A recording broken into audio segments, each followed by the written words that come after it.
সারাদিনের কর্মসূচি কি ছিল আপনার আজকে? সকাল থেকে এই ছাতনা বিধানসভার বিভিন্ন অঞ্চল আমরা ক্রমান্বয়ে মিছিল করছি, মানুষের সাথে জনসংযোগ করছি, মানুষের কথা শুনছি, তাদের সঙ্গে কথা বলছি। এই করতে করতে বিকেল হয়ে গেল। আচ্ছা, একদিকে তালডাংরার বিধায়ক অরূপ চক্রবর্তী, অন্যদিকে 5 বছরের বিদায়ী সাংসদ সুভাষ সরকার।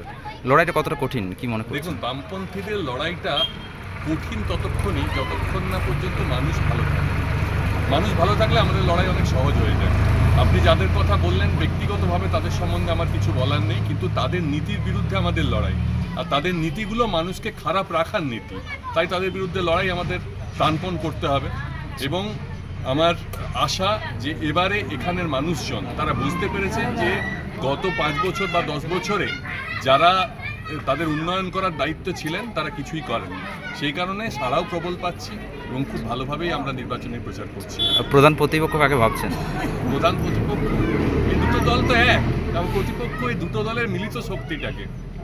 তৃণমূল এবং বিজেপি আলাদা কিছু নয়, সুতরাং দুজনেই আমাদের প্রধান প্রতিপক্ষ। আমাদের লড়াইটা হচ্ছে মানুষের সপক্ষে লড়াই, তাদের অধিকারের পক্ষে লড়াই। আচ্ছা, অলরেডি 15 দিনের বেশি প্রচার আপনি সেরে ফেলেছেন বাঁকুড়া জেলা জুড়ে। কতটা আশাবাদী, কি ভাবছেন? ভীষণ আশাবাদী। মানুষ আমাদের কথা শুনছেন, তাদের কথা বলছেন, তারা প্রত্যয়ী যে এবারে লাল পতাকার পার্টিটা ফিরে আসবে পার্লামেন্টে তাদের কথা বলতে।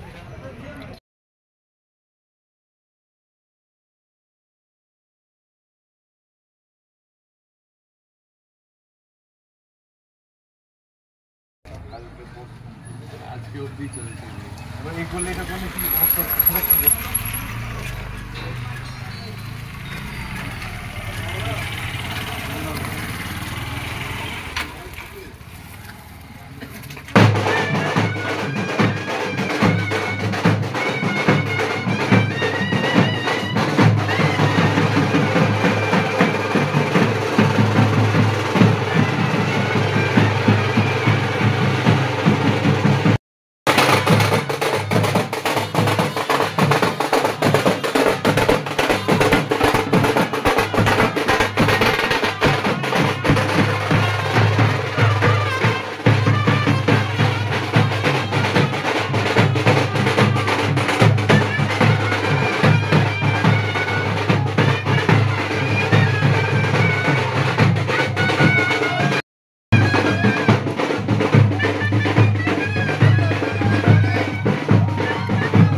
এবং